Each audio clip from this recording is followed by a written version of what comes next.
Selamat pagi Bapak Ibu Dewan Penguji yang terhormat. Izin memperkenalkan diri. Perkenalkan, saya Abdul Muiz Natari, mahasiswa PPG dalam jabatan Piloting 2 Universitas Simalungun tahun 2025 dengan nomor pokok mahasiswa 253050168. Pada kesempatan kali ini, saya akan melakukan uji kinerja di Madrasah Aliyah Negeri Karo, Kota Kabanjahe dengan mata pelajaran sejarah, materi kelas 11 yang berjudul Penjajahan Bangsa Barat di Nusantara. Sekian perkenalan dari saya ucapkan terima kasih. Assalamualaikum warahmatullahi wabarakatuh. Waalaikumsalam warahmatullahi wabarakatuh. Ya, ini berapa orang yang ada?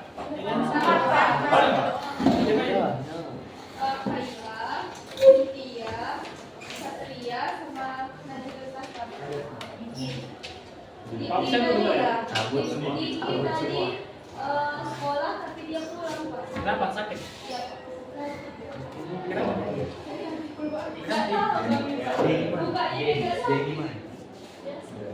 Adinda Ayu. Kenapa? Dia pulang ya? Ada tes. Oh iya, soalnya. Ini. Dari soalnya. Iya, udah jual memang.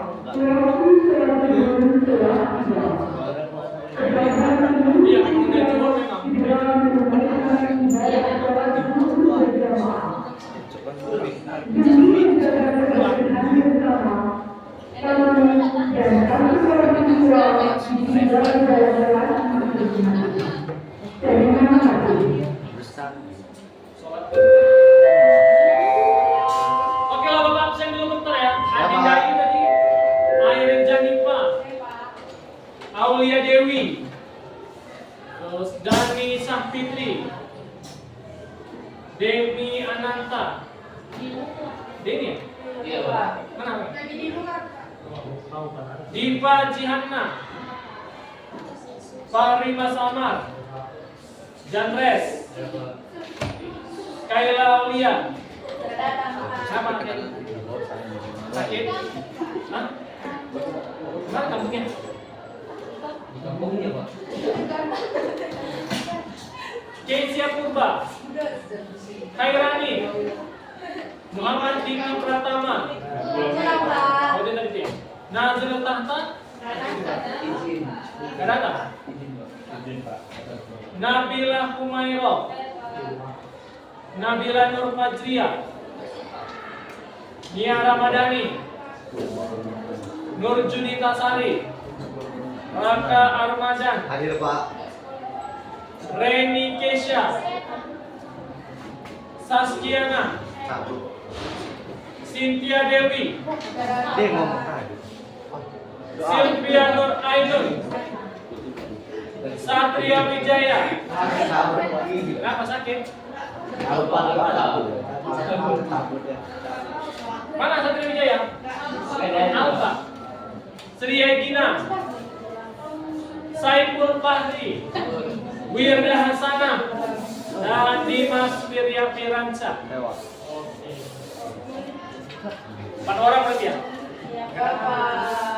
Oke, ini kita ada materi lanjutan, cuma ini kita santai aja. Nggak usah apa kali karena aku juga ada jam-jam rawan kan.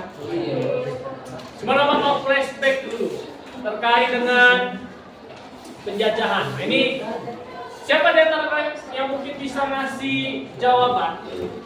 Ada nggak satu aja manfaat yang kita dapat ketika kita dijajah oleh Belanda menurut kalian? Coba ada. Manfaatnya kita dijajah, manfaatnya ditindas.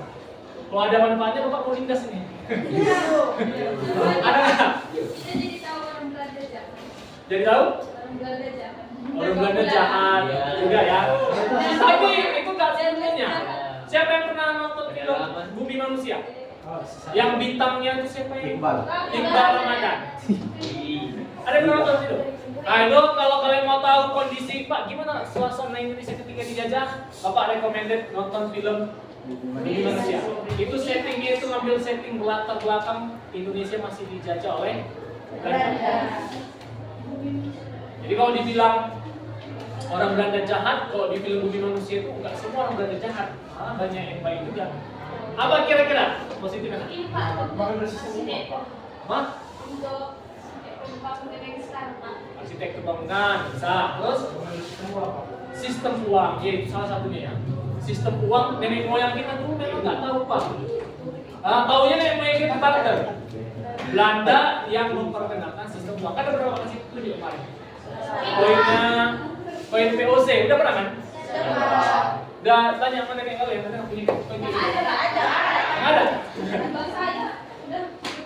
Udah merdeka. Mereka ada punya. Itu kalau ada ya bisa dijual, bisa dikoleksi kalau ada.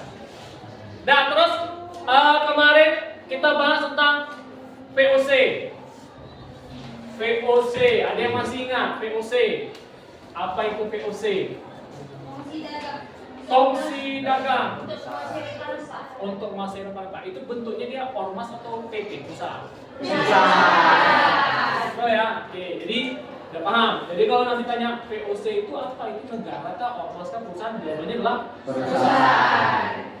Kalau hari ini kita kenal perusahaan paling besar, perusahaan apa misalnya? Google ya, Google, Meta itu paling besar ya. Nah, kalau dulu VOC itu paling besar ya. Itulah VOC itulah yang menjadi sebab kenapa Belanda menjadi salah satu negara Eropa paling kaya dulu. Kalau sekarang tetap kaya, cuma bukan dari VOC lagi mereka, nggak ada VOC. Seharusnya kita yang kaya ini sekarang. Kalau kata Pak Mahfud MD, kalau saja tidak ada korupsi di tambang, di sektor pertambangan, di perkebunan, kalau kata Pak Mahfud MD, kata dia, maka masing-masing orang Indonesia bisa dapat 20 juta per bulan. Kata Pak Mahfud MD. Tapi sebenarnya kita ini kaya ya. Tapi itulah ya nasib ya kan.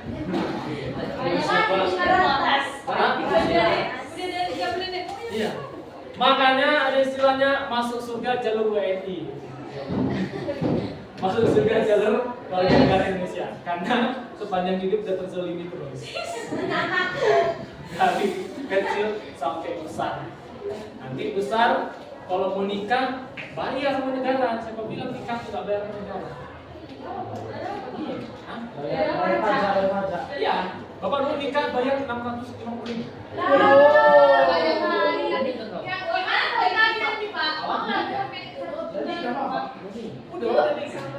Udah ada benar. Kamu ngapain ya? Kamu ngapain?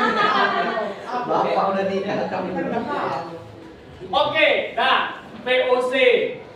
Tapi VOC gak lama, katanya VOC bangkrut. Karena apa itu? Ingat. Kenapa? Yes, VOC bangkrut salah satunya sebabnya adalah karena orang pribumi. Ya. Ya, emang apa yang dibuat orang pribumi? Korupsi. Itu ya, kolusi dan nepotisme. Nah itulah nanti yang bakal dibahas. Banyak kali ya, kalau VOC itu andai kata mungkin kalau misalkan flashback, misalkan kalau VOC tidak merekrut orang pribumi, mungkin mereka masih bertahan sampai detik ini.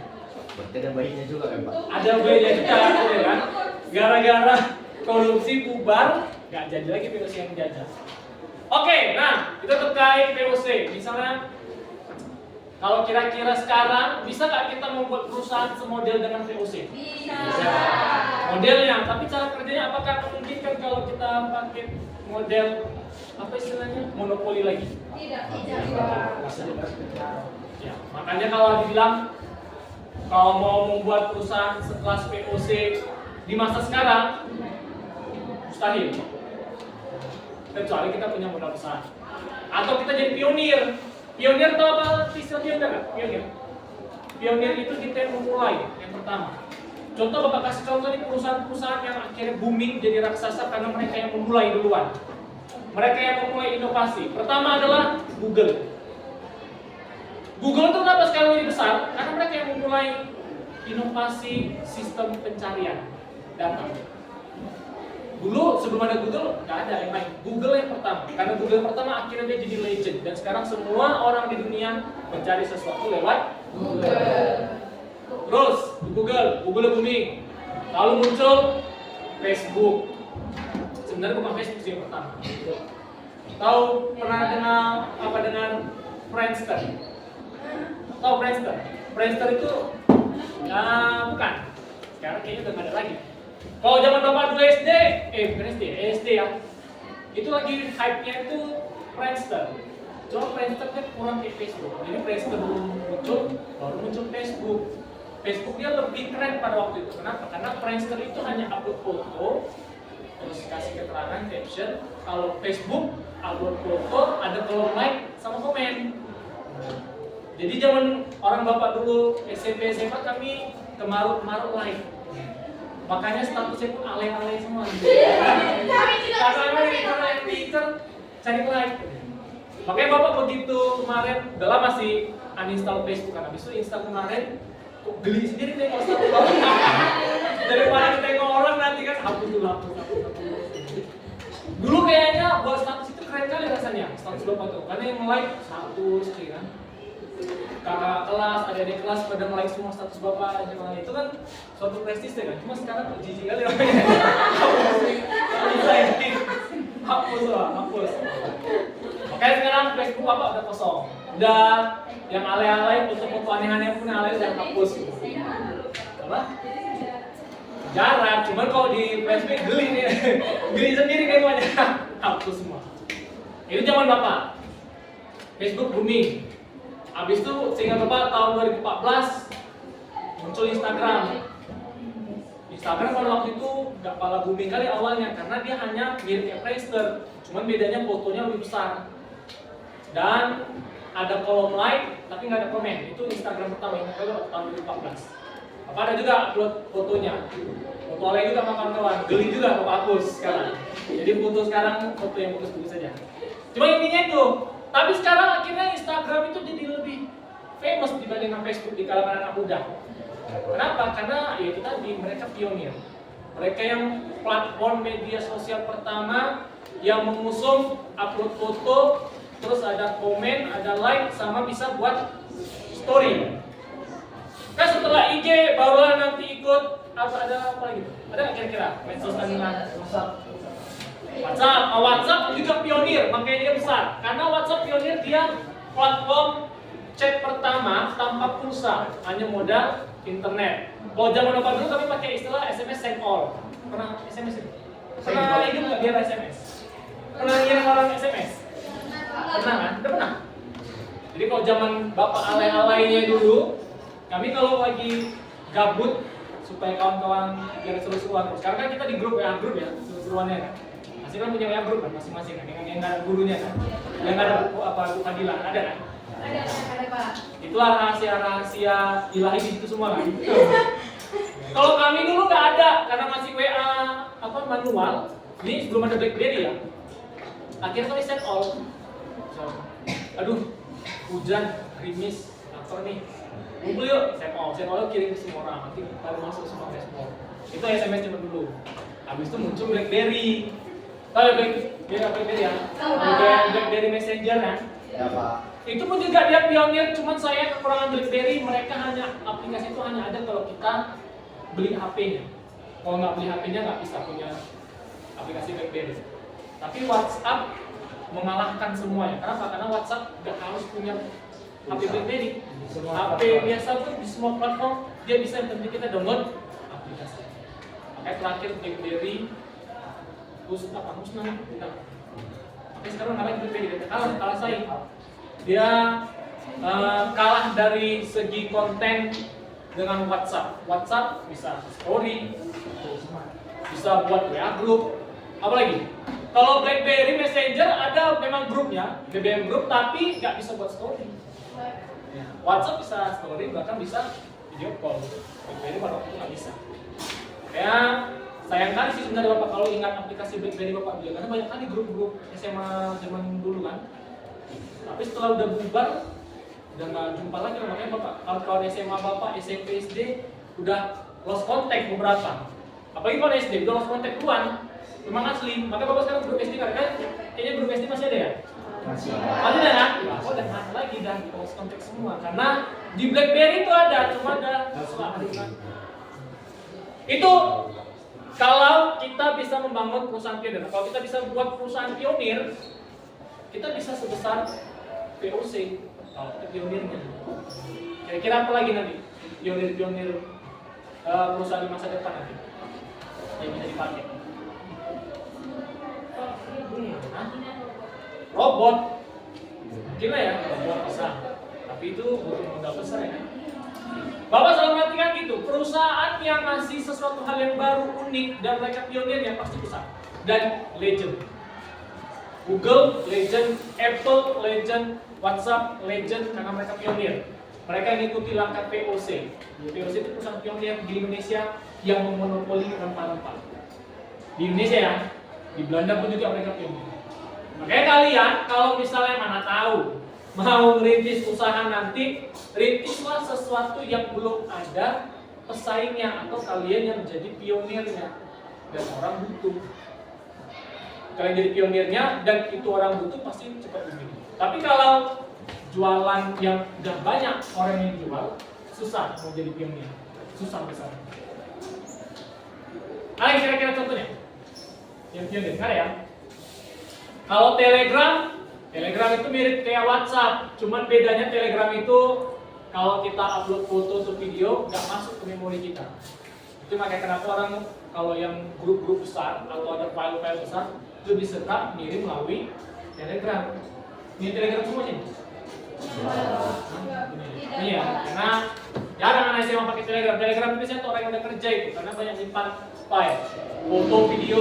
Kalau WhatsApp kita download fotonya, videonya dia masuk ke memori kita. Kalau Telegram nggak masuk ke memori. Makanya kalau udah kerja biasanya di dunia kerja orang ngirim file besar, video lebih suka melalui Telegram dibandingkan dengan WhatsApp. Oke, itulah ibaratnya istilahnya gambaran singkat bagaimana POC bisa booming jadi perusahaan. Ada niat membuat perusahaan kayak gitu. Setelah lama mungkin udah kelas berapa? Kelas 11. Kalau bikin brand, Pak. Hah? Bikin brand. Brand apa ini? Brand. Misal kalau kalian bikin brand sepatu yang belum pernah ada sebelumnya. Kalau zaman Bapak ingat kan cuma sepatu. Dulu Bapak senang kali, cuma sekarang kok geli juga nengoknya. Kalau sepatu ini kalau kita jalan itu bisa keluar warna cahaya warna. Apa ya? Atau sepatu yang ada sepatu Bapak itu sepatu mahal dibelikan ayah Bapak. Cuman Bapak nggak mau pakainya karena Bapak udah kuliah. Tapi ayah Bapak bilang nggak apa-apa, ini keren yang bagus. Apa kerennya? Ini kalau di tempat gelap keluar cahayanya. Betul. Sepatu Bapak itu dia bagian ininya kalau kita gelap cahaya dia. Nah, masalah apa? Bayangkan yang keluar lagi sepatu kayak gini pula. Bayangkan aja gelap-gelap lorong gelap sepatu Bapak. Kayak penari balerino gitu kan. Kalau nggak pernah pakai di sepatunya. Yang pakai adik Bapak yang perempuan. Memang dia cocok lah perempuan ya kan. Ini laki-laki pakai sepatu kayak gitu beli kalau ini. Ini kita masuk ke materi lanjutan politik etis. Nah, ini kalau dari segi bahasa ada yang tahu? Lawan dominasi Inggris. Jadi kalau ditanya, Pak, kenapa nggak Belanda yang langsung? Jadi pada prinsipnya gini, kalau kita tengok peta, Belanda Indonesia itu jauh kali jalannya kan. Perjalanan jauh waktu itu, kalau naik kapal biasa, kapal kayu itu bisa makan waktu 6 bulan. Itu pun kalau nggak tenggelam tengah laut. Karena ombak. Makanya bagi Raja Belanda terlalu beresiko menjajah langsung Indonesia. Daripada beresiko habis uang, mending suruh aja tunjuk mana pengusaha-pengusaha Belanda yang mau berpartisipasi mengeruk kekayaan Indonesia. Ada berapa banyak pengusaha tuh? Ada kurang lebih 17 pengusaha Belanda yang mau ikut. Cuman muncul masalah, 17 pengusaha Belanda kita tahu semua Pak, seragam. Mereka sesama pengusaha Belanda itu saling menjatuhkan. Nah, ini nggak betul. Bukannya malah makin maju, ujungnya malah makin hancur. Makanya daripada sesama pengusaha Belanda saling bersaing menjatuhkan, belum lagi Belanda menghadapi Inggris ya. Maka Raja Belanda punya ide, gimana kalau 17 ini nggak gabung aja, membentuk suatu kongsi. Makanya disebut dengan POC. Makanya POC C-nya itu artinya apa? Company. Makanya kalian tahu nanti kan, kalian bisa buat perusahaan seperti POC company. Ada berapa orang ini? 26. Nah, misal 26 membentuk PT, kok kita di Indonesia PT namanya. PT apa nama PT? Ya. PT 11.5 Berjaya. Nah, bisa. Ownernya berapa orang? 25 orang. 25 orang kan? 26. Bisa. Berarti itu PT-nya PT kongsi, berarti ownernya banyak. Sama kayak POC. POC itu ownernya banyak. Ada 17 pengusaha kaya Belanda. Terus kita nanya, kalau gitu Pak, Raja Belanda dapat untung dari mana? Pajak. Dan Raja Belanda enak kan? Dia nggak perlu keluar modal, nggak ada resiko, yang menghadapi resiko itu pengusaha Belanda. Jadi pengusaha Belanda yang untuk POC ini resikonya besar mereka. Mereka resikonya besar, menjelajah ke Indonesia, lautan yang dilewati luas, potensi kena bajak, tenggelam, dan lain sebagainya. Karena besarnya potensi, belum lagi menghadapi orang Indonesia, perlawanan nenek moyang kita tuh luar biasa dahsyatnya. Karena besar masalahnya, potensi masalahnya, maka, nah, sama Raja Belanda mereka dikasih hak istimewa. Boleh yang dicatat, cuma nggak usah terlalu dijelaskan. Hak istimewa VOC, pertama mereka boleh monopoli. Apa arti monopoli? Apa? Memperinci, dikit lagi. Monopoli. Dari kata mono itu satu. Poli menguasai. Nah, apa artinya? Untuk sendiri, Pak. Dia menguasai hanya untuk diri mereka sendiri. Maka POC dikasih hak monopoli, artinya apa? Semua kekayaan Indonesia POC boleh kelola sesuka hatinya. Raja Belanda nggak ikut campur. Yang penting sama Raja Belanda, raja. Kalau gitu Pak, gimana nasib orang Indonesia? Nah, disinilah penderitaan nenek moyang kita dimulai. Ketika POC mulai melakukan monopoli, salah satu kekejaman POC monopoli itu apa? Nenek moyang kita nggak boleh jual barang sama pedagang lain, wajib jual barang hanya ke VOC. Misal, siapa namanya? Hah? Saiful. Ini bapak VOC ya? Siapa namanya? Diki. Diki ini kita sebut pedagang Arab. Saiful ini pedagang pribumi nenek moyang kita. Dulu sebelum datang VOC, Saiful bebas jual barangnya ke Diki dengan harga pasar yang bersaing lah, untung. Tapi begitu bapak datang, karena bapak bawa senjata lebih canggih, lebih modern. Saiful senjatanya cuma bambu runcing, bapak udah senapan kaum meriam. Diki pedagang Arab, nggak bawa senjata, taunya cuma dagang doang. Bapak bilang, Saiful nggak bisa lagi ya, jual sama dia ya, wajib jual ke saya. Harganya segini. Saiful bilang, ya rugi bapak, saya nggak tahu. Jual atau mati. Itu salah satu teknik monopoli POC. Dan itu banyak kasusnya, makanya nggak heran ketika POC mulai monopoli penderitaan nenek moyang kita dimulai. Gimana dalam pedagang yang asing? Pedagang yang asing, pedagang Arab, pedagang Cina, India, kabur semenjak datang POC. Nenek moyang kita gimana? Ya mulailah penderitaan. Setelah menderita disitulah nanti perlawanan. Cuma nanti perlawanan kita bahas di bab selanjutnya. Oke, lalu ada hak cetak uang. Nah ini lagi. Zaman dulu belum ada QRIS, belum ada PSI, belum ada transfer nggak ada. Kalau POC butuh duit, butuh modal, minta ke Raja Belanda, jauh kali jarak dari Belanda ke Indonesia, 6 bulan perjalanan. Bayangkan kalau kapalnya dibawa berpeti-peti koin emas, tau-tau tengah laut tenggelam, rugi kan? Makanya Raja Belanda bilang, udah POC ku kasih hak istimewa, kalian boleh cetak uang kalian sendiri, versi kalian sendiri tanpa harus minta dari saya. Gue bakal kasih tunjuk nih, contoh uang VOC. Dia pernah Bapak kasih tunjuk uang VOC? Koin? Belum. Oh, koin. Ya, kalau dulu koin dan ada uang kertas. Ini kalau kalian punya mahal ini, satu keping ini. Bapak dulu punya, tapi Bapak punya itu tanpa sadar. Karena dari Bapak dulu suka minta dipusuk kan, pakai koin, kerok koin kan. Bapak baru sadar itu ketika kuliah. Bapak sadar ketika kuliah kasih tunjuk dosen, inilah koin VOC. Bapak tengok aja. Oke, punya koin punya nenekku. Karena ada gambar mahkotanya dia, ada gambar mahkota yang apa nih? Yang ini. Nah, punya nenek bapak karena seringnya dikasih pakai kerok. Yang tulisan VOC-nya udah ngeblur. Yang masih jelasnya ini lah. Koin juga. Tapi punya nenek bapak koinnya lebar dia besar. Bapak kasih, bapak bawa kan, kasih ke dosen. Ih, kok punya kau? Karena punya bapak tuh ya, punya nenek bapak tuh yang perak. punya dosen bapak yang tembaga sama perak itu lebih mahal perak. Nenek bapak selama ini gak sadar, bapak tanya, ini dapat dari mana? Gak tahu, ini kayak dari bapak nenek ini, udah lama ini. Pakai bukrok, badan bukrok badan, mati bapak sehina itu saya pengen usia. Jadi ganti bukrok badan. Bapak tanya mau dosen bapak berapa nih pak? Kalau dijual mas, dia perak punya nenek bapak tuh perak, punya dosen bapak tembaga lebih mahal punya nenek bapak. Satu keping itu kata ini kalau dijual, karena punya bapak POC-nya udah ngeblur 700.000. Yang 2 kali pak perak. Poin POC. Ini itu karena POC-nya udah ngeblur ya, 700.000.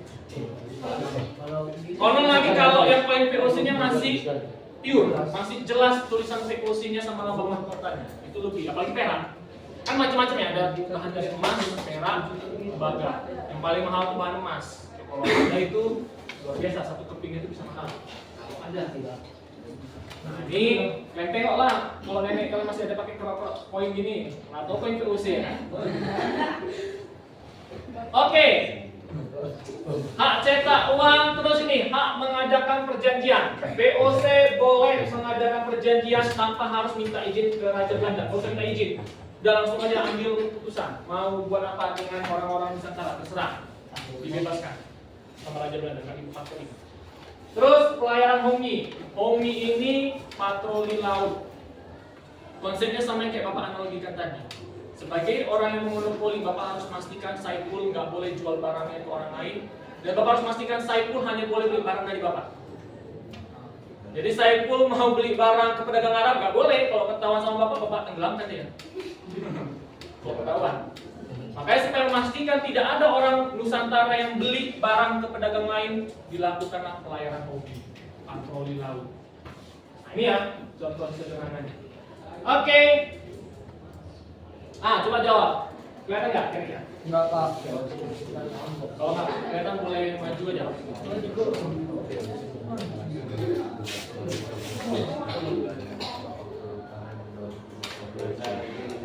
Apa jawabannya itu? Tidak ada jawaban benar ya? Tapi itu salah jawabannya itu. Mana yang benar? Jawabannya terlalu kecil. Hah? Yang persaingan kepada Belanda di Asia menjadi Turki. Yes, betul. Itu yang betul. Itu Bapak salah setting itu jawabannya. Jadi POC dibentuk tahun 02 sebagai gabungan fungsi dagang Belanda. Apa faktor utama yang mendorong pembentukan POC? Faktor utamanya adalah persaingan antar pedagang Belanda. Karena Raja Belanda takut sesama pengusahanya bersaing, maka disatukan adalah satu fungsi. Nah ini jadi bingung juga, mengatakan suatu saat kalian sama kawan kalian mempererat hubungan persahabatan daripada sekedar nongkrong menjadi bentuk perusahaan company. Bisa. Sekarang bentuk perusahaan mudah. Kalau dulu untuk bentuk perusahaan PT itu modalnya 50 juta. Sekarang 50.000. Nah, udah bisa buat PT. Iya, udah bisa buat PT. Coba tengok, modal 50.000. Gimana? Kalau udah buat PT, berarti harus serius usahanya karena ada pajaknya nanti. Kalau udah buat PT, dia pasti ada pajak. Jadi kalau udah buat PT, pasti harus wajib serius dagangnya. Kalau memang mau dagang atau usaha. Oke, ini strategi menguasai pelabuhan Batavia. Batavia di mana? Jakarta. Jakarta itu sangat penting. Ada yang pernah ke Jakarta nak? Siapa yang pernah ke Jakarta? Udah? Udah pernah? Udah, BJ. Apa? Ya, jadi kita buat virtual nanti, virtual tourism. Udah pernah ke Jakarta? Di mananya? Oh, udah pernah Kota Tua? Yang udah pernah Kota Tua itu adalah satu-satunya peninggalan sisa POC. Nah, jadi kalau kalian jalan-jalan ke Jakarta, jangan lupa singgah ke Kota Tua. Itulah sisa-sisa komplek bangunan POC. Jadi Jakarta itu dulu itu aja, Kota Tua itu. Udah pernah ya? Cantik. Vibes-nya kayak vibes di Belanda betul, karena Belanda itu memang kalau membangun jalan, bangun kota tuh rapi. Gak kayak kita bangun jalan itu sembarangan aja. Belanda tuh rapi, perfeksionis. Makanya sampai sekarang Kota Tua itu tahan.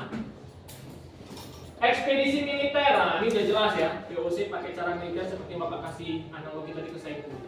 Main tembak aja terus tenggelamkan. Nah itu cara paling cepat ya kan. Nah ini, kok ada jawabannya ya? Oke, jangan lupa. VOC menerapkan kebijakan monopoli rempah-rempah melalui pelayaran MUI di Maluku. Jika Anda adalah seorang pedagang lokal saat itu, strategi apa yang paling mungkin dilakukan untuk petani itu? Ini kemarin Bapak kasih ke anak 11.4. Anak 11.4 rata-rata jawab A. Menjual rempah-rempah hanya kepada VOC meskipun rugi. Nah ini soal hoax dia. Kalau soal hoax itu dia berarti soal yang maksa kita berpikir kritis. Kata kunci di soal ini adalah strategi yang paling mungkin untuk bertahan hidup. Misal, kalau suatu saat nanti kita dijajah lagi dan nasibnya sama kayak gini, maka strategi yang paling mungkin adalah menyelundupkan rempah-rempah ke pedagang lain secara diam-diam, walaupun dengan risiko mati.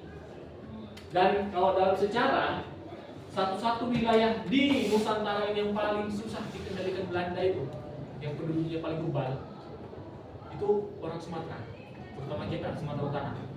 Sumatera Utara itu terkenal dari dulu sebagai pusatnya bandar penyelundupan. Karena dimonopoli sama VOC. Akhirnya nenek moyang kita pakai akal. Karena keuntungannya pas di Sumatera banyak sungai. Sungai-sungai kecil, hutan-hutan rimba, orang Belanda nggak tahu itu hutan-hutan sungai mana nggak tahu. Nenek moyang kita tahu. Menyusuri sungai itulah menuju ke barat. Dan itu sulit dikendalikan oleh VOC. Bahkan sampai kita merdeka sekalipun, tahun 48 kan Belanda datang lagi tuh. Belanda tetap mengakui wilayah yang paling sulit ditentukan adalah wilayah Sumatera Utara. Karena orangnya bebal semua, susah diatur. Malah karena bebal semua ya. Susah diatur. Susah gitu loh. Beda orang Jawa. Kalau kita nanya, nah ini siapa orang Jawa? Orang Jawa. Nah, ini orang Jawa ini ada plus minusnya. Kenapa Pak Indonesia selalu pusatnya di Jawa? Zaman Belanda pun pusat pemerintahan di Jawa, nggak di Sumatera Utara. Sumatera Utara ada malas orang Belanda, bebal semua orangnya. Main lihat tuh, nggak orang Acehnya, nggak orang Bataknya, nggak orang Melayunya, main dia tuh semua. Apa aja orang Padang. Nah, nanti awak bercakap, diajak yang langsung udah kita makan dulu, pandangan dulu. Nggak ada payah. Tapi kalau orang Jawa, ini keunggulan orang Jawa memang. Orang Jawa tuh disiplin, tekun. Ini satu dia yang jadi lepos kenapa pusat peradaban, pusat Indonesia di Jawa, Belanda pusatnya di Jawa, Majapahit pusatnya di Jawa. Orang Jawa itu patuh pada pimpinan, termasuk pada Belanda.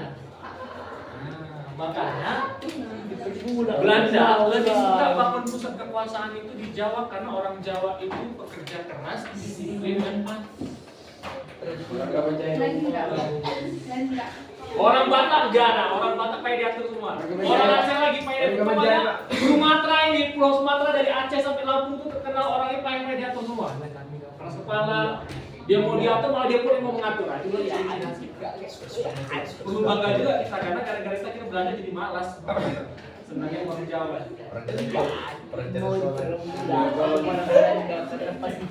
Ini kalau dampak negatif, kita tahu lah ya, kira-kira penderitaan, ya kan? Harga rempah-rempah jadi langka.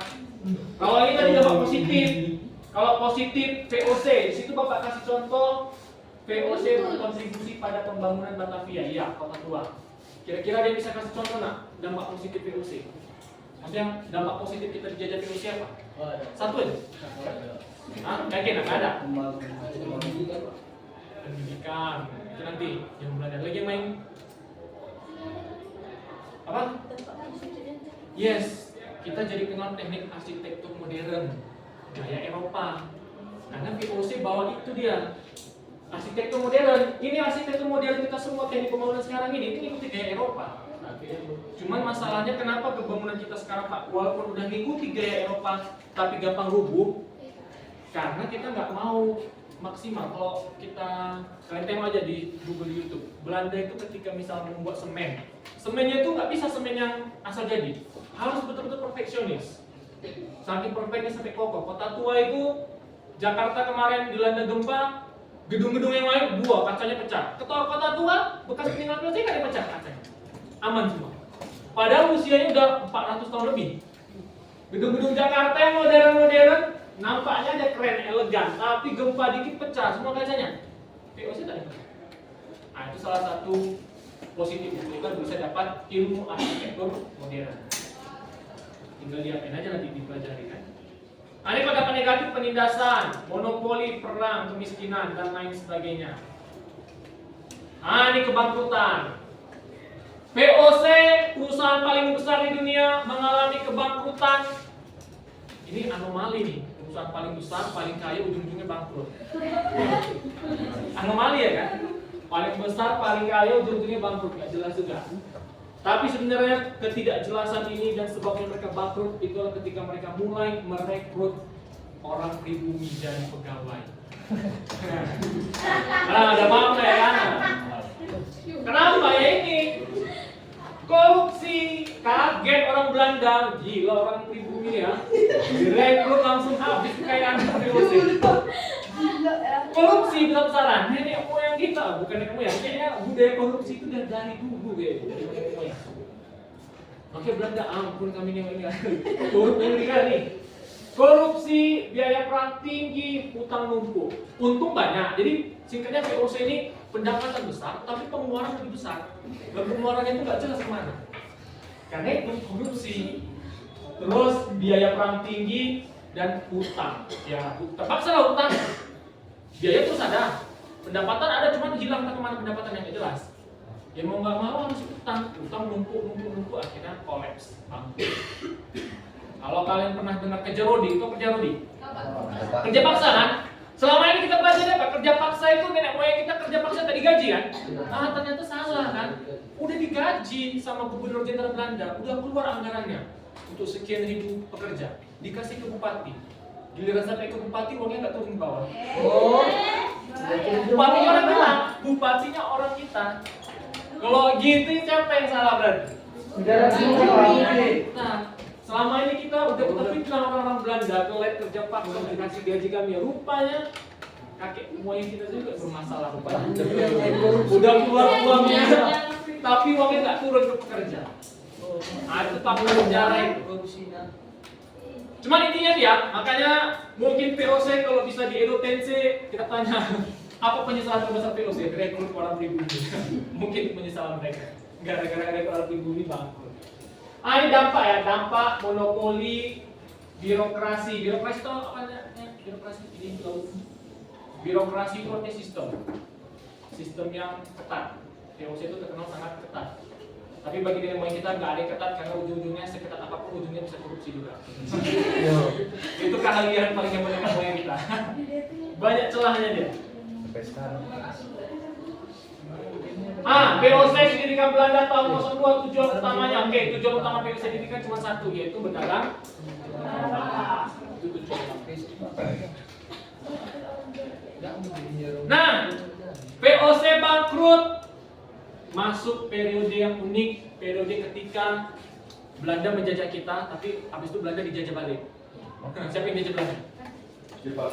Siapa yang dijajah Belanda? Prancis. Napoleon Bonaparte, dia pernah dengar?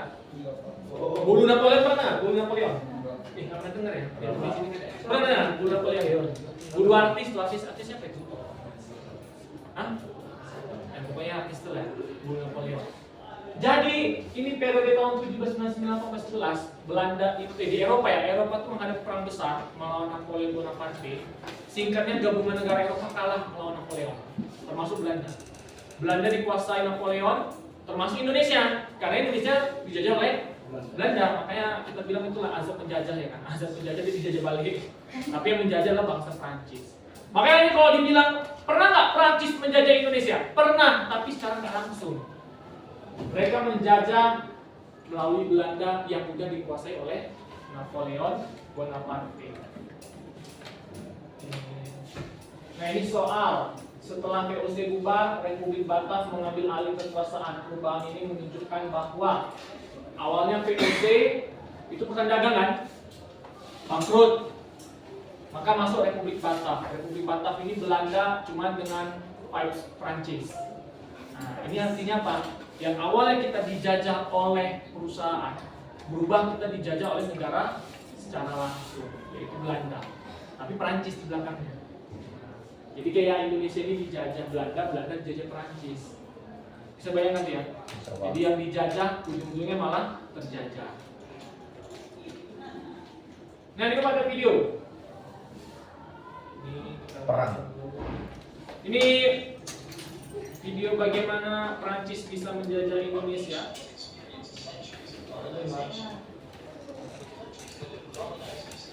Gerak, sorry, itu apa ya? Itu. Terus balik ya. Oh, dengar ini. Enggak ngerti juga ya. Ini stiker aja kita nonton. Perang Napoleon.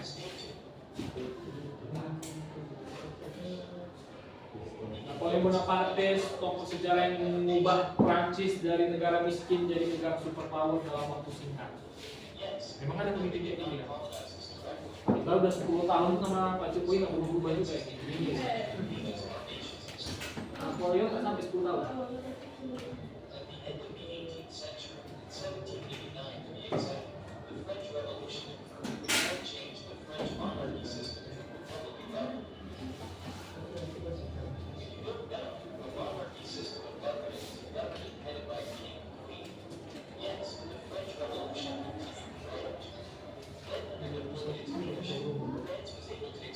Ada Prancis mampu memperluas pengaruh hingga Belanda. Nah, ini tahun 1795 dikuasai Prancis, Belanda berhasil dikuasai Prancis.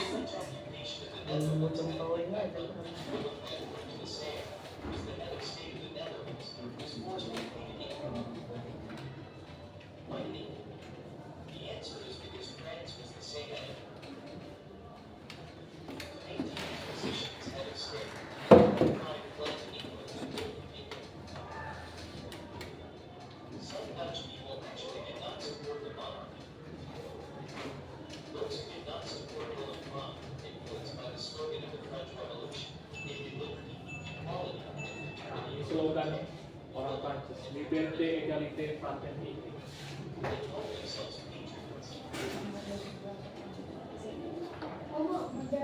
Pendirian Republik Batak yang mau tadi kita singgung. Jika Republik Batak menguasai Indonesia.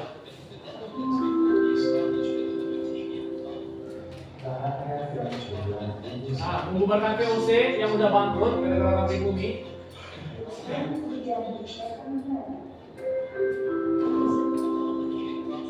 Suap dan korupsi. Ya, itulah ya. Kerjaan yang main kita tuh ya, suap dan korupsi ya.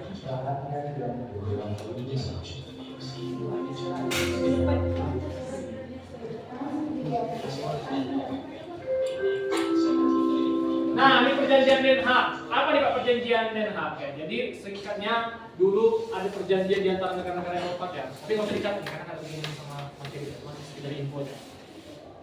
Negara penjajah yang kalah, maka dia dan jajahannya menjadi milik negara pemenang. Aman. Belanda menjadi Indonesia, tapi Belanda kalah sama Prancis. Maka otomatis Belanda dan Indonesia dikuasai oleh Prancis. Itu hukum. Makanya ketika tahun 45 kan kita jadi Jepang. Jepang kalah kan? Jepang kalah sama pasukan sekutu. Pasukan sekutu itu gabungan Amerika, Inggris, Belanda, Prancis. Maka kalau berdasarkan perjanjian ini, otomatis berarti Indonesia harus kembali ke tangan Belanda, karena Belanda pasukan sekutu. Itulah makanya ketika kita merdeka tahun 45, Agustus ya, tahun 45, Oktober tahun 45 Belanda datang lagi kemari. Karena Belanda berpikir sesuai dengan perjanjian Den Haag, karena Jepang yang penjajah Indonesia kalah sama kami, maka saya yang harus kembali berkuasa di Indonesia. Sayangnya, nggak bisa. Kenapa? Karena ketika Belanda datang, kita udah mendeklarasikan kemerdekaan Agustus tahun 45. Makanya dari periode Oktober tahun 45 sampai tahun 49, berapa tahun? 46, 47, 48, 49. Ini 4 tahun penuh perjuangan. Kenapa? Karena selama 4 tahun ini Belanda terus berusaha menguasai kita. Dan Sudirman, Soekarno, Bung Hatta, BKK itu berusaha mempertahankan negara kita mati-matian. Maka kalau kita bicara sejarah 4 tahun ini sejarah yang luar biasa. Jenderal Sudirman dia itu bukan jenderal lulusan Akmil, enggak. Kalau kita tengok backgroundnya, Sudirman itu cuma guru. Dia tuh guru Muhammadiyah. Badannya kurus, sakit-sakitan, dan dia sakit TBC. Tapi dia punya semangat juang yang tinggi, makanya dia memimpin gerilya dari hutan ke hutan. Posisinya lagi sakit TBC berat. Tapi demi supaya Indonesia tetap bertahan, dia rela berjuang. Makanya Jenderal Sudirman itu kan bukan satu-satunya ya. salah satu panglima besar kita yang bukan akmil, bukan nggak ada urusan militer, badannya kurus, dan dia yang salah satu punya bintang 5. Yang lainnya panglima kita nggak ada bintang 5, cuma dia salah satu. Seorang guru, tapi dia seorang patriotik, sakit-sakitan dan sebagainya.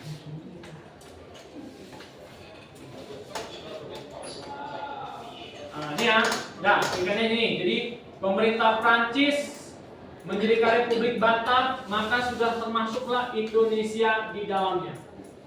Tapi gak lama kekuasaan Prancis di Indonesia itu gak lama. Kenapa? Karena Inggris selaku sekutu Belanda itu berhasil mengalahkan Prancis. Kayak hukum Den Haag tadi, Prancis jaya Indonesia, kalah sama Inggris, maka otomatis Indonesia masuk jajahan Inggris. Maka dimulai penjajahan Inggris 1811, 1816. Mungkin kalian pernah nggak dapat ada narasi bilang, kenapa jajahan Belanda itu selalu maju dibandingkan jajahan Belanda? Jajahan Inggris selalu maju dibandingkan jajahan Belanda. Karena beda cara orang Inggris menjajah. Kalau Belanda itu menindas monopoli, Inggris enggak. Inggris terserah kalian mau dagang, kayak misal Bapak Inggris saya pun terserah mau dagang apapun, terserah suka hati. Bapak nggak akan ngatur, Inggris nggak akan ngatur. Yang penting sama Inggris satu, sewa tanah atau istilahnya itu land rent system. Inggris bilang semua tanah Indonesia punya aku.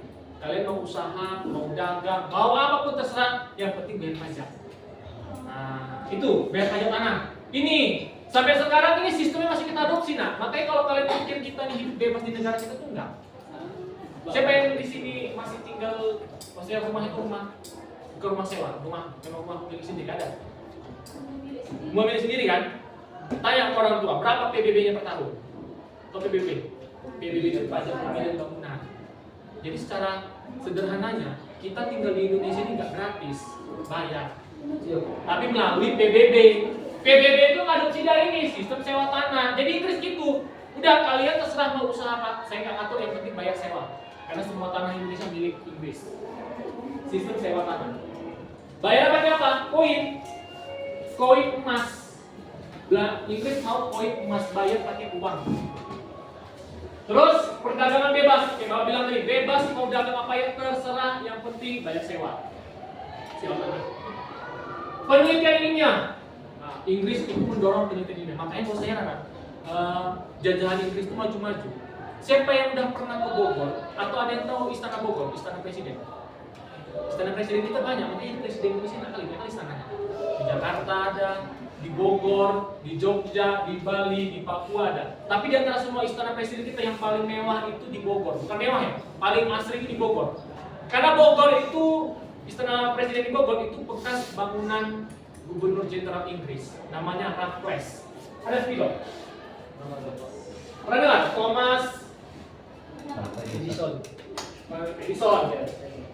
Stanford Raffles. Thomas Stanford Raffles, ini adalah Gubernur Jenderal Inggris di sini. Dia bukan militer, dia seorang ilmuwan. Dia pecinta tanaman dan bunga. Salah satu karyanya yang sampai sekarang masih tertinggal di Indonesia yang bisa kita nikmati adalah dia mencetuskan kebun raya Bogor. Tahu kebun raya Bogor? Kebun raya Bogor itu kalau sekarang itu dia masuk kompleks Istana Presiden. Nah ini ya. Jadi kalau kalian nanti mana tahu ada rezeki jalan-jalan ke Bogor, jangan lupa singgah ke Istana Presiden di Bogor. Ini adalah salah satu bangunan peninggalan masa kolonial. Nah, salah satu Istana Presiden yang paling asri. Pak Jokowi itu suka tinggal di sini saking asrinya dan dingin. Bogor tuh kayak kapan jahe dingin. Dan banyak kali rusa di sana. Banyak rusa. Ini istananya, tapi kompleks istana itu kebun raya Bogor. Dan Raffles ini salah satu penemu bunga bangkai. Apa bunga bangkai nama istilahnya? Raffles Arnoldi diambil dari nama dia. Dia penemunya, karena dia memang seorang peneliti, dia peneliti suka di tanaman. Makanya Indonesia ini unik. Indonesia ini ada bunga yang baunya busuk, itulah Raffles ya. Dia penemunya. Oke, ini Istana Bogor di kompleks Kebun Raya Bogor. Kalau ada rezeki mana tahu jalan-jalan ke situ. Dan bisa masuk bebas, yang penting jangan masuk ke istananya, nggak boleh. Itu dan jaga pas pampres itu. Tapi kalau kita ke kebun raya Bogornya ngasih makan rusa, bisa bebas. Kalau Pak Jokowi dulu dia saking senangnya dia melihara kodok di situ. Makanya sering kan, makanya Pak Jokowi apa yang penduduknya sering dibilang apa kecebong kan. Karena Pak Jokowi memang waktu di Istana Bogor suka melihara kodok, karena ada kolamnya situ. Melihara kodok. Ya namanya memang presiden hobinya beda-beda kan. Pak Prabowo kucing. Ya. Kayaknya ya Pak Jokowi. Ya Pak Jokowi itu kodok sama apa kemarin Pak Jokowi bicara. Cuman ya ada tantangannya. Tantangannya sialnya waktu mau dikutip uang sewa ternyata nggak bisa. Kenapa? Nenek moyang kita nggak punya uang. Karena nggak ada uang koin. Nenek moyang kita tuh cuma kenal barter. Makanya Thomas Raffles kaget ya, Bos. Parah kali nenek moyang orang Indonesia nih. Iya, nggak bisa, nggak kenal uang. Jadi nenek moyang kita tuh taunya barter. Misal bapak petani sayur bayam, mau daging, saya pun udah punya sapi kan, dia barter. Saya pun berapa itu sate per kambing? Bukan pakai uang, sekian koin enggak. 3 bayam, bisa gitu. Makanya Inggris kaget, ya ampun goblok banget orang Inggris. Kalau nggak kenal uang, kaget orang Inggris. Makanya akhirnya sistem sewa tanah gagal. Kenapa? Karena waktu dikutip, nenek moyang kita bayarnya pakai sayur, pakai wortel. Ya untuk apa main terus busuk? Orang Inggris butuh duit. Akhirnya gagal. Sistem sewa tanah gagal. Ini kesalahan bahas ya. Nah, tahun 1900 Belanda datang lagi ke Indonesia. Inggris ciao. Kenapa Pak Inggris ciao? Apakah Inggris karena kalah sama Belanda? Bukan. Inggris sama Belanda tuh dari dulu sampai sekarang itu bestie forever. Karena Raja Inggris sama Raja Inggris dan Raja Belanda itu masih ada hubungan sepupu sampai sekarang. Jadi mereka tuh kalau Raja Belanda dan Raja Inggris kalau ditarik-tarik nenek moyangnya, ujung-ujungnya ketemu satu moyang mereka. Nah, jadi kayak sepupu mereka. Kayak ibarat kita sama Malaysia kan? Cuma mereka jangan berantem, kita kan sama Malaysia suka berantem. Kayak Upin-Ipin lah ya. Oke ya, jadi ada perjanjian antara Inggris dan Belanda, perjanjian Tuntang, itu nggak usah dicatat, itu di materi kelas 12 itu. Ya, intinya Inggris mengembalikan lagi Indonesia kepada Belanda. Nah, singkatnya Belanda datang lagi, mimpi orang Belanda, akhirnya kembalilah wilayah jajahan yang paling berharga. Kata Belanda, masalahnya inilah dimulai penderitaan paling maha dahsyat bagi nenek moyang itu. Kalau VOC monopoli ya, ini lebih dahsyat lagi, bukan monopoli lagi, tapi dipaksa. Karena Belanda butuh duit, Raja Belanda butuh duit, kan VOC udah nggak ada, maka Belanda yang langsung masai. Belanda butuh duit karena perang melawan Napoleon itu habis banyak duit. Sementara operasional harus jalan kerajaan. Maka mikir, gimana caranya ya? Raja Belanda tanya, ada yang punya ide? Gimana cara kita bisa cepat dapat duit, cepat kaya dalam waktu singkat? Orang Indonesia bilang, dukun Pak, bisa dukun. Cari yang paling logis, kata Raja Belanda. Maka muncullah ide salah satu jenderal Belanda namanya Van den Bosch. Ini ide yang luar biasa jahat. Bagaimana mungkin siksaannya di alam kuburan ini? Gara-gara dia balik-balik cerita. Apa kata Van den Bosch? Saya punya ide yang mulia. Ide ini kalau kita eksekusi dengan bagus, kita bisa kaya dalam waktu singkat. Makanya Belanda sekarang jadi negara paling kaya di Eropa. Apa salah satu eksekusinya? Kultur stem cell. Artinya tanam paksa. Paksa orang pribumi itu tanam tanaman yang bernilai tinggi. Apa tanaman yang bernilai tinggi? Memang ada juga positifnya, nah. Positif kultur stem cell. Nenek moyang kita jadi tahu tanaman bernilai tinggi atau yang cuannya tinggi. Waktu zaman Belanda yang dipaksa mereka tanam apa? Tanam kopi. Kopi itu bukan tanaman asli Indonesia. Kopi itu aslinya dari Ethiopia, Afrika. Tapi dibawa Belanda kemari. Tanam, bisa subur, bahkan lebih bagus. Makanya kopi kita lebih bagus daripada kopi Ethiopia. Arabica itu beda dari Arabica. Kalau di sini kita kenal luwak. Nah, luwak itu bukan orang Belanda itu. Luwak itu kan musang asli sini. Gak sengaja itu. Apa nih gumpal-gumpal? Ini tai luwak atau lagi. Tapi kok wangi? Sama Belanda, memang orang Belanda ini pikirannya selalu out of the box ya. Karena moyang kita biji kopi itu tai keluar itu dibuang ya.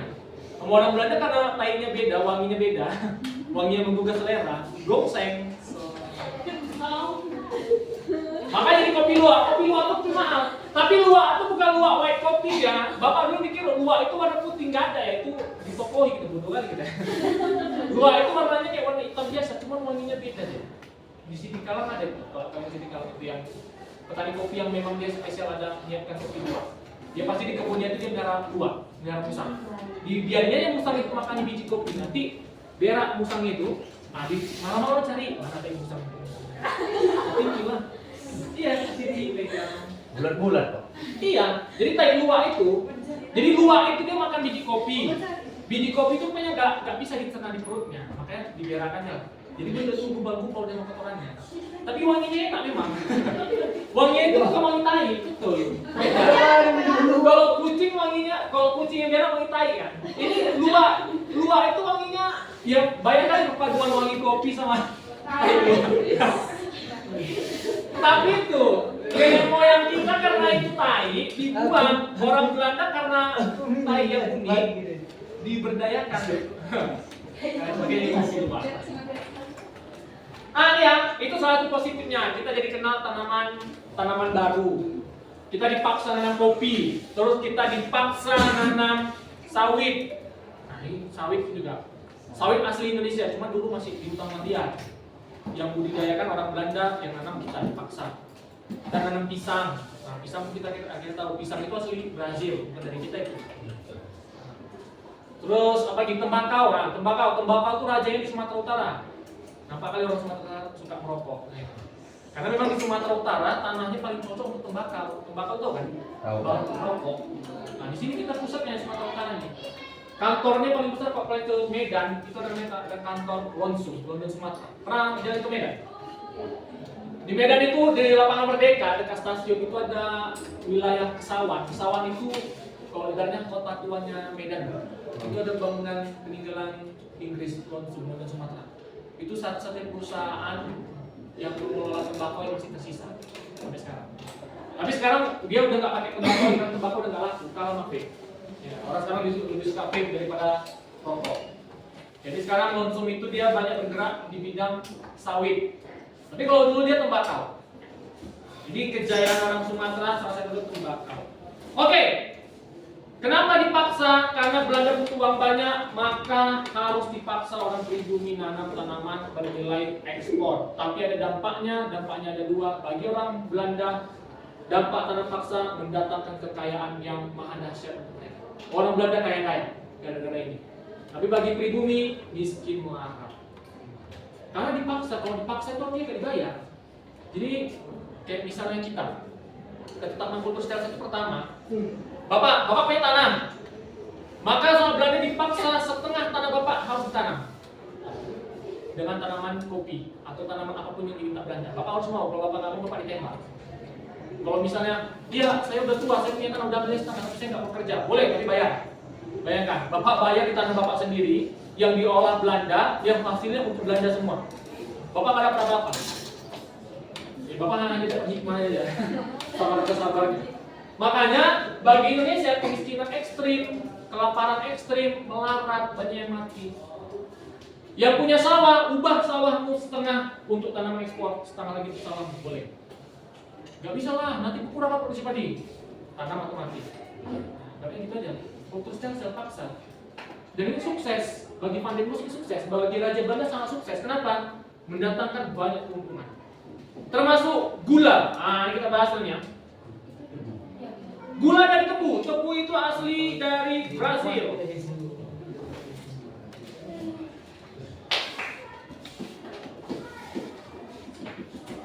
Warnanya kecil ya?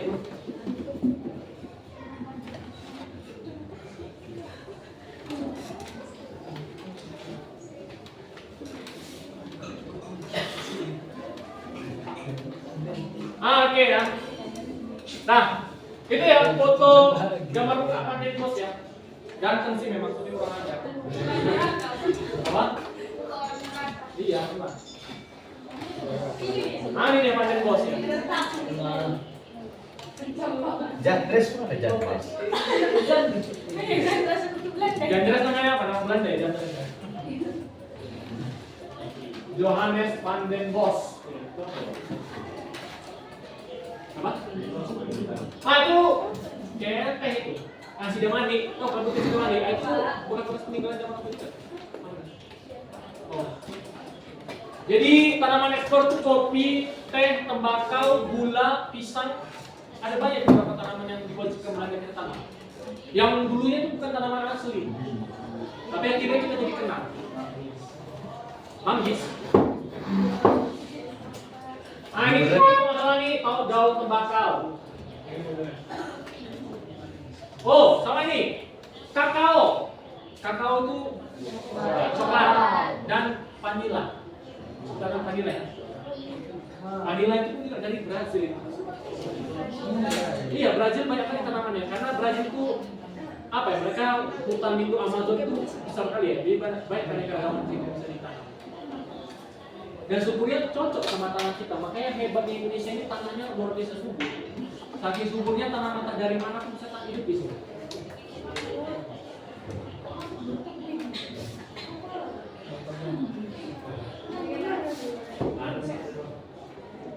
Ada filmnya lah, film Indonesia Sejarah yang dia pemainnya dulu siapa yang pemeran Dilan, Iqbal. pemeran Dilan yang jadi Dilan siapa? Iqbal, pemerannya si Iqbal Ramadan, siapa lupa nama filmnya? Bumi Manusia. Bumi Manusia. Itu ngambil setting era zaman tanam paksa. Bumi Manusia. Nah itu tonton. Itu kan kalau Bumi Manusia itu kan kisah si Iqbalnya tuh jatuh cinta sama perempuan Belanda yang bapaknya itu punya kebun. Cuman karena Belanda itu menganggap kita ini inlander itu bahasa Belandanya kaum rendahan, pribumi rendahan. Jadi nggak direstui. Walaupun si orang Belanda yang perempuan Belanda itu suka sama si Iqbal. Mirip-mirip cerita Dilan ya, cuma versi 5-nya versi Dilan. Jadi kalau mau ditonton boleh. Bumi Manusia ya, harus ingat. Ini apa nih? Jawaban ini. Jika kultur stel-stel tidak pernah diterapkan, kemungkinan yang paling masuk akal adalah misal tanam paksa nggak pernah ada di Indonesia.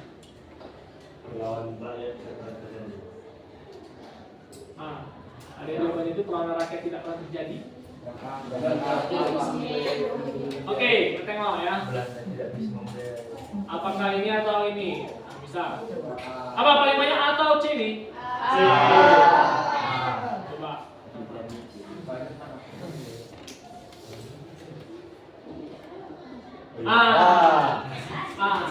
Kalau C kenapa? C pasti perlawanan tetap ada karena walaupun kultur stel-stel tidak ada, tapi kita tetap dijajah. Ya, kita tetap dijajah, pasti perlawanan tetap ada. Karena apa ceritanya namanya dijajah pasti akan membawa perlawanan.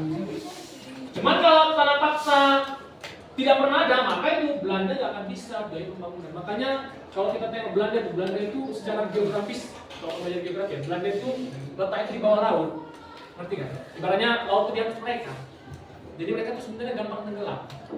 Tapi mereka nggak menyerah sama keadaan. Mereka butuh duit untuk membangun banyak kanal. Makanya di Belanda itu kan negeri 1000 kanal.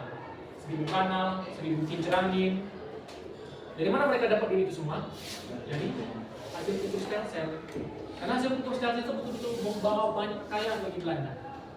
Kekayaan itu yang mereka pakai untuk bangun kanal. Makanya di Belanda itu banyak kali kanal-kanal itu ya kanal ya. Sungai-sungai kecil, dari pakai perahu, kayak penis lah. Penis kan laut. Karena banyak kanal itu akhirnya Belanda nggak bisa tenggelam. Bisa sih tenggelam kalau di kiamat ya. Cuma kalau dengan kondisi yang biasa normal, karena mereka udah buat banyak persiapan, mereka sulit. Jakarta itu sebenarnya di desain Belanda itu, kota Jakarta dulu ya. Kalau misalnya Belanda masih menjajah, maka Jakarta itu nggak akan pernah kebanjiran. Karena dulu Belanda itu desain Jakarta itu supaya seperti Belanda. Karena kondisi Jakarta itu sama di Belanda. Kalau kalian pernah ke Jakarta, ke Panturanya, ke daerah Ancol, coba tengok, itu laut udah di atas itu. Makanya udah di benteng. Bapak waktu kemarin ke Jakarta terkejut, tengok dinding benteng, Bapak kira tuh apa ya? Pokoknya air laut. Jadi ini dinding ini jalan, air lautnya di sini. Itu kalau zaman Belanda nggak bakal kayak gitu modelnya dibuat. Tapi itulah ya nasib ya, karena kita merdeka, kita yang kelola pula ya, kan yang kita kelola, banyak korupsinya, banyak cengkune ya, jadi kayak gitu. Kalau Belanda yang kelola pasti udah rapi, karena desainnya pakai ilmu. Oke ya, ada yang tanya sampai di sini? Nggak ada ya? Nah ini sampai di sini aja, sampai kultur stel-stel tanam paksa. Nanti pendekatannya ketika kita sumatif lebih mudah lagi sih. Nanti ujian sumatifnya nggak akan ada kisi-kisi, cuman lebih kayak pendekatannya membaca aja. Lebih gampang lah. Nanti mulai minggu depan kita coba. Sekarang coba boleh duduk sesuai kelompok. Masih nggak kelompoknya? Enggak, Pak. Enggak, Pak. Ingat. Nah kalau apa biar gampang yang sesuai kelompok di sini ya dekat-dekat aja 4. Boleh, kita orang. Bebas. Duduk sesuai kelompok 4 orang. 4 orang aja maksimal. 4 atau 3. Boleh. Jadi sampai berapa? Bisa. Bisa, Dre. Bisa, Dre. Ya, misalnya ini 4, udah ini 4 atau ini cowok bisa. Ini boleh nak, boleh. Bebas.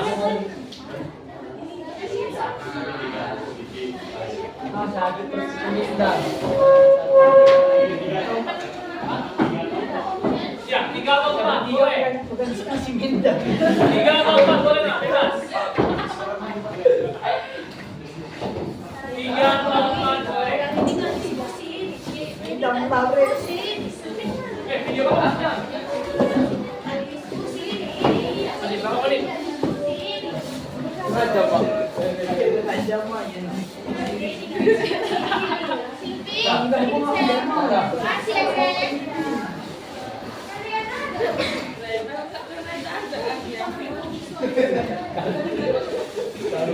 Oke dah.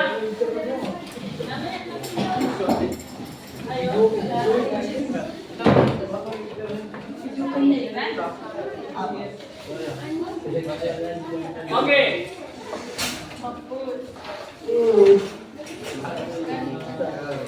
Oh ya, ketua kelasnya mana? Oh ini tadi ya?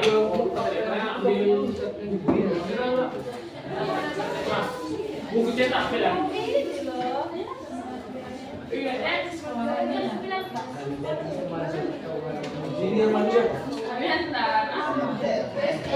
Bapak saya dulu ya. Ini siapa yang datang hari ini?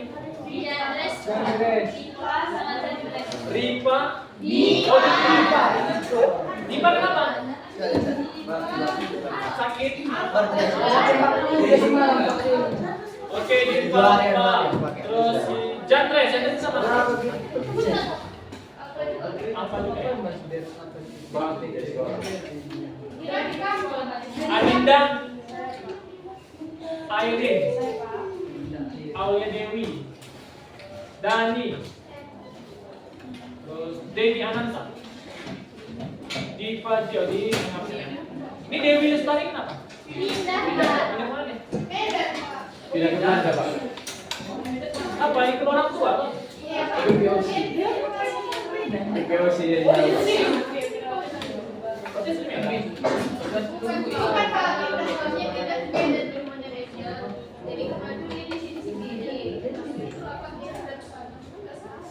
Panas lah ya. Gimana sih? Ampun-ampunan Medan apa AC man. Udah hujan gini buat ini apa gunung ya? Medan udah keringat. Bapak di sini mau masih keringat.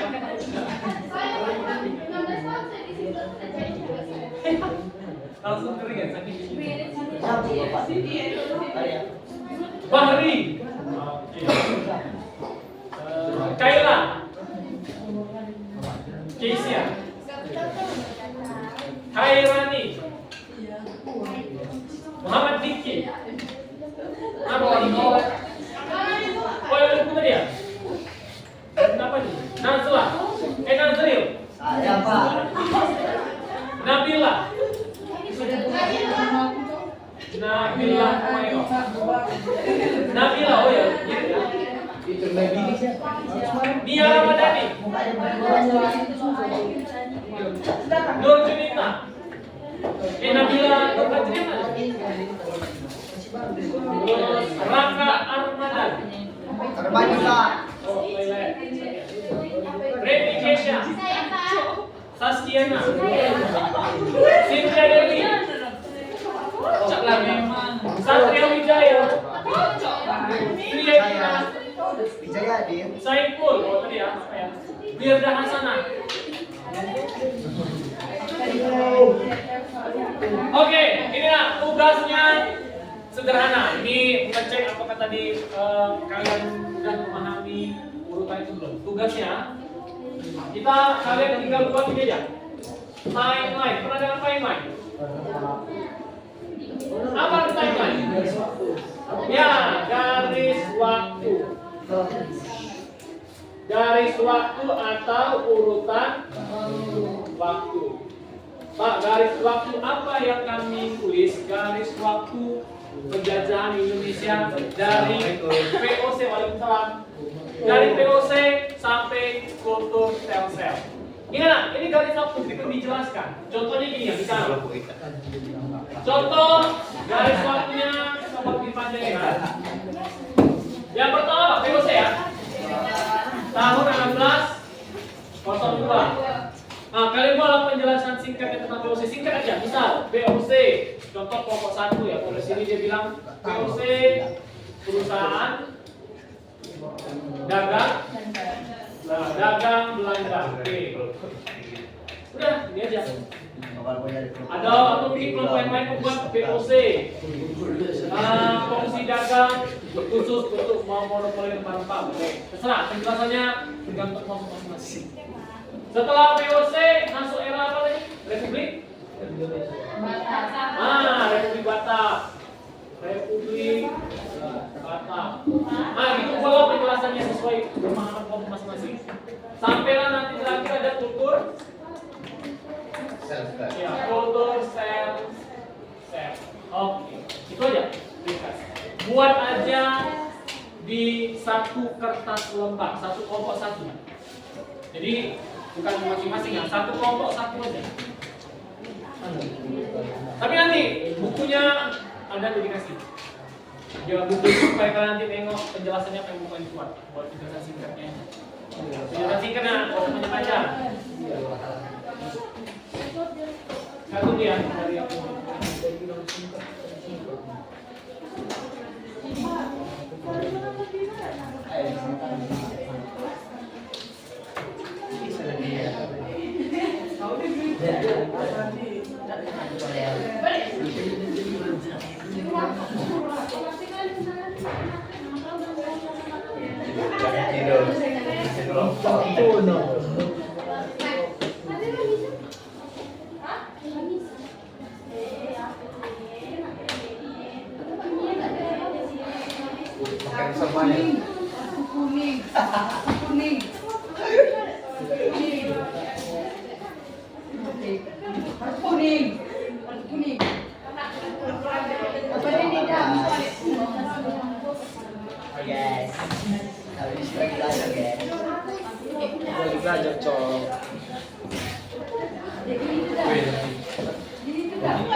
Oke, sembari nunggu buku udah bisa dibuat nanti apa urutannya nanti.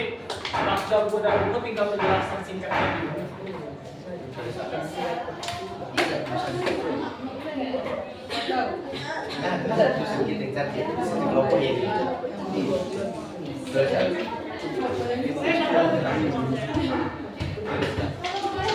Kalau ada yang kurang paham boleh ditanyakan, jangan sungkan-sungkan.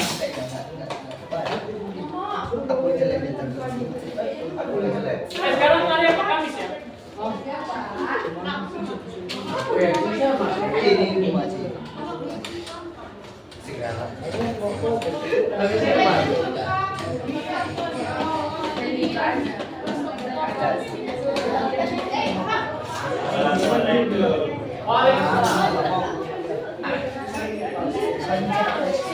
Iya. Boleh nanti dibuat gini aja ya, dibuat macam ini bisa. Ya udah nggak apa-apa, yang penting gimana rumusnya lah. Mau gini atau gini boleh. Yang penting dia dari VOC sampai ukur stem cell ya. Sampai tanam paksa. Jangan tanam paksa.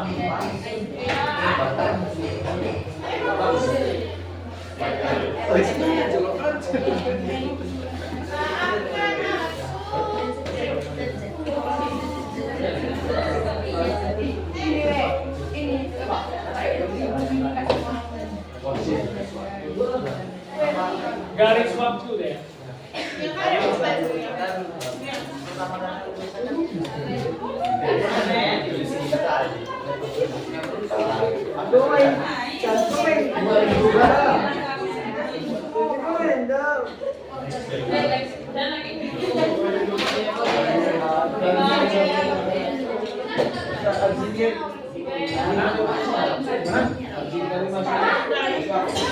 Ini kayak biasa. Mana? Kayak pasona ya? Iya, timnya ya.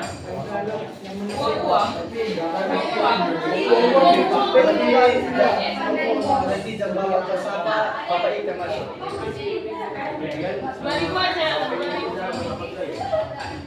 Karena pada saat Oke, Bapak kerjakan Bapak. Izin Bapak kerja boleh Pak. Ada kalau siang nanti kalau besok pulang cepat betul ya.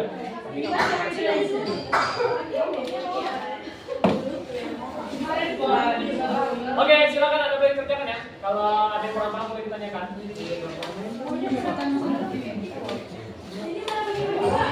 Ya, dari POC sampai tanam paksa itu aja.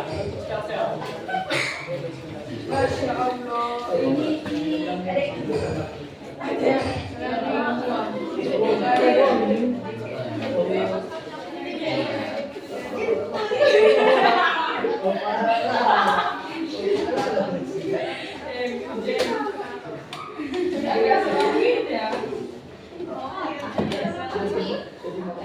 Waktunya 10 menit cukup ya. Ya, 10 menit ya. Nanti 10 menit siap. Nanti ada perwakilan dari kelompok tulis dari papan aja. Mana bukunya? Allah masih. Garis waktu.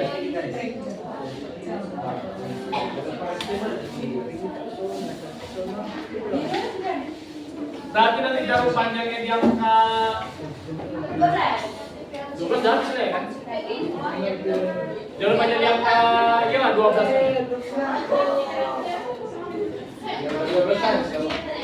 Ya, ambil ukur aja nggak mudah. Pak ini ngapain nih Pak? Ini, Saya tadi kan gitu Pak. buat ini garis waktu. Nih, Kelompok mana? jadi garis waktu urutan waktu. Bisa kan? Kalau urutan waktu maksudnya gini, kalian buat garis sederhana aja.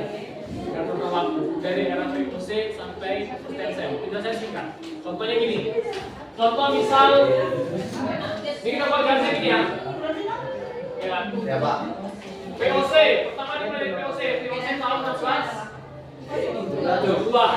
Nah, boleh penjelasannya singkat. Penjelasan singkat tentang VOC temanya. Oh. Singkat aja, enggak. Habis itu setelah VOC masa apa? Republik Batal. Nah, Republik Batak. Yaudah, buat aja. Itu berapa? 17, 9. Apa penjelasan singkatnya? Udah. Habis Republik Batak masa apa? Iya, masa apa? Penjajahan Inggris. Ayo udah, penjajahan Inggris. Udah sampai nanti era tanam paksa. Udah. Garis waktu. Oh.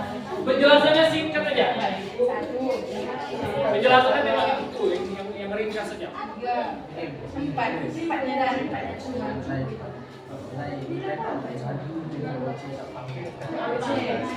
POC ada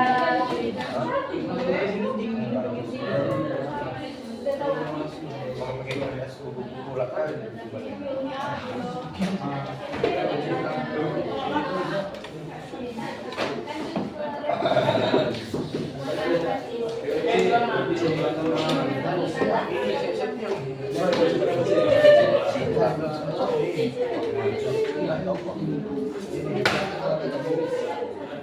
Kalau udah ada yang siap kelompoknya, boleh kabari ke Bapak ya. Biar satu kelompok nanti tuliskan di papan tulis. Contoh garis waktu yang akan dibuat.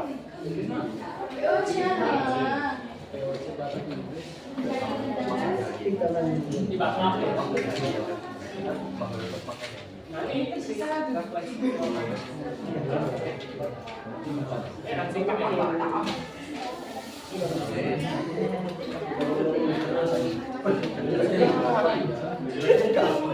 Ringkas saja. Bisa kayak POC. Bisa kayak pintas itu fungsi dagang, data. Terus bisa Republik Batam, kekuasaan Prancis, Indonesia bisa. Ringkas saja. Oke guys, nomornya kedua. Tahunnya dibuat ya, tahunnya. Misal POC dari 1602 sampai 1799, Republik Batam 1799 sampai 18. Jadi biar dapat dia garis waktunya dia berurutannya. Waktu tahunnya aja. POC 1602 sampai 1799.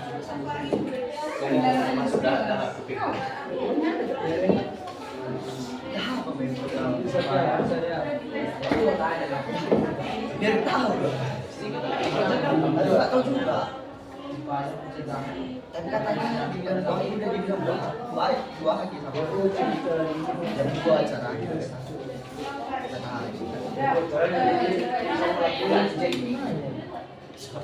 Bahasa itu. Tulis PMC. Itu nggak tulisan dulu, udah tulis. Makin apa udah? Kalau baca apa lagi? Kita nulis itu perwakilan ditulis ke depan satu orang loh. Ya, ini masing-masing perwakilannya. Kalau kau tulis aku sendiri kan paham kau. Kertas selembar, kertas selembar. Kertas selembar. Ini, nanti kita cari fotonya. Kalau jangan paham berarti aku tulisan. Udah, apa itu? Udah siap.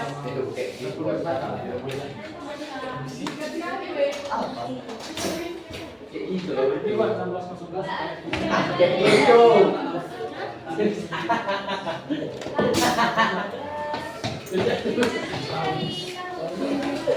Kami kelompok orang lain. 100. Apa? Berapa dulu? Berapa? Oke, dan kalau udah boleh tuliskan di sini ya. Udah cepat pakai pulpen guna. Udah cepat tulis nih. Baca.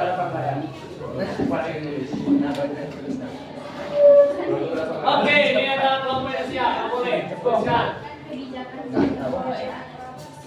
Silakan ya. Di depan. Oh, udah saja.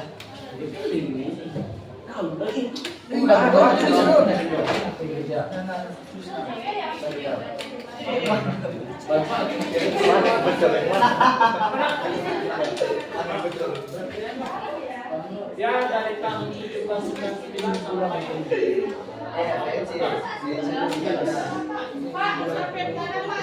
Berapa? iya, sampai tanah paksa saja, batasnya sampai tanah paksa.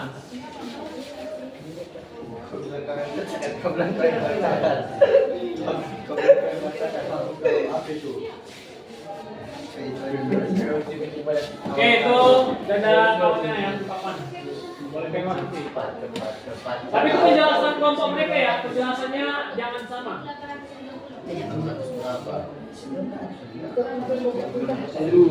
Dua. Itu 1402. Apa? Untuk mengatasi persaingan dagang.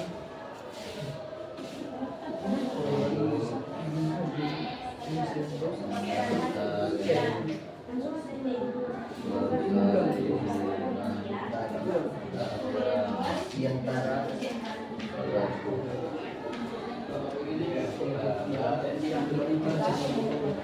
mereka dari persaingan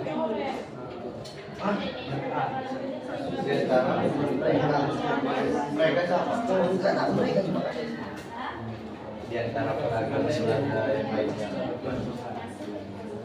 Oh iya. Dari negara lain. Ada. Iya katanya lain sih.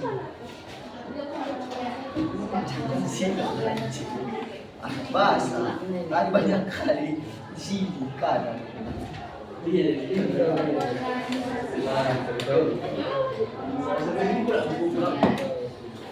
Kakak persekutuan Gading Belanda. Singkat loh.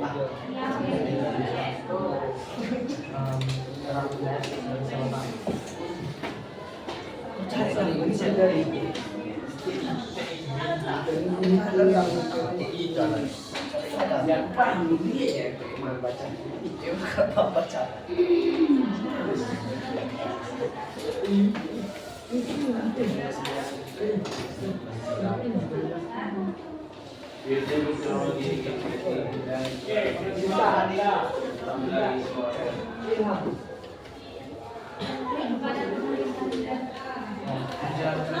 baca.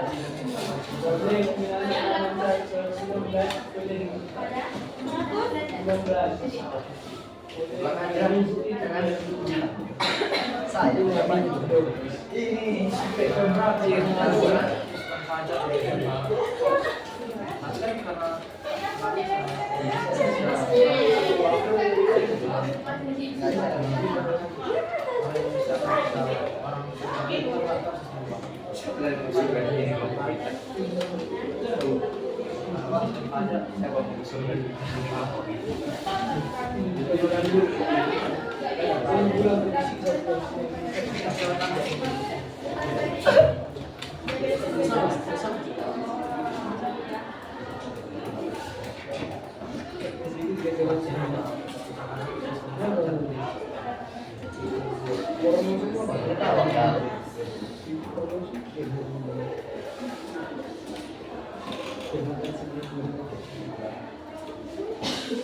Oke kan?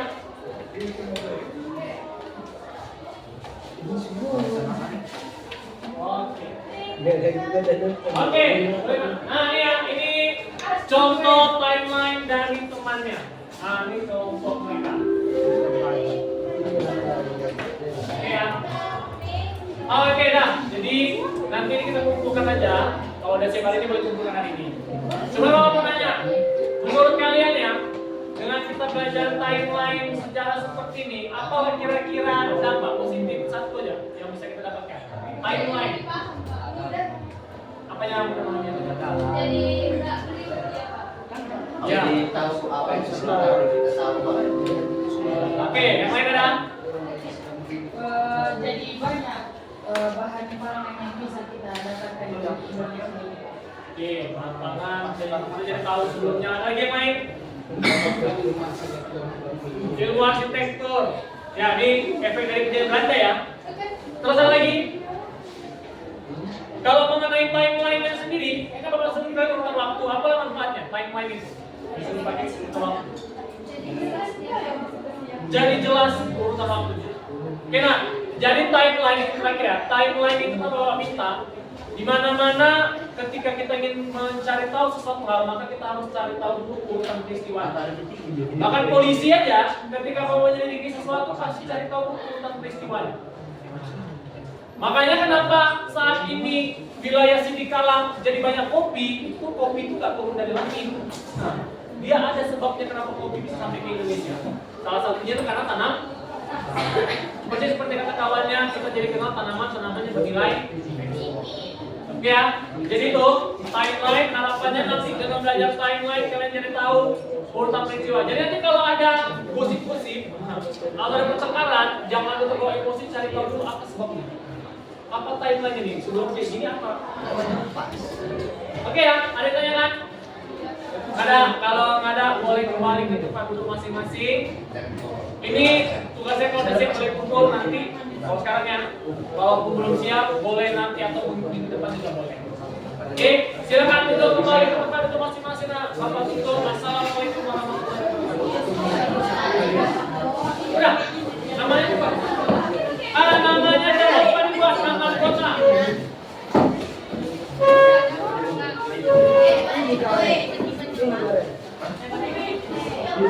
Nama bapak jangan lupa dibuat.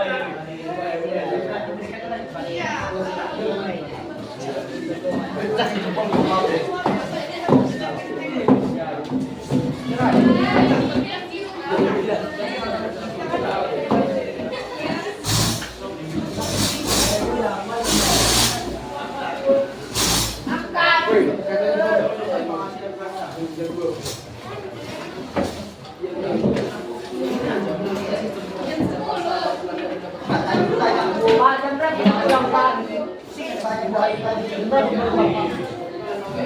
Jadi Bapak masih dengar-dengarnya aja.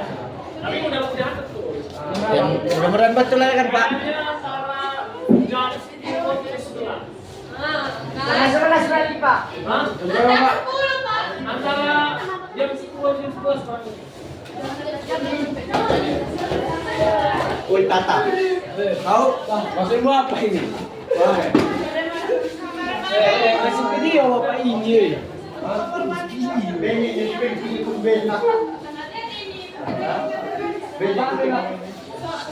Semakin. Belum. Saya ketemu ID dulu. Aku coba menyampaikan berita. Awas-awas. Udah, mati. Mati kan, Pak?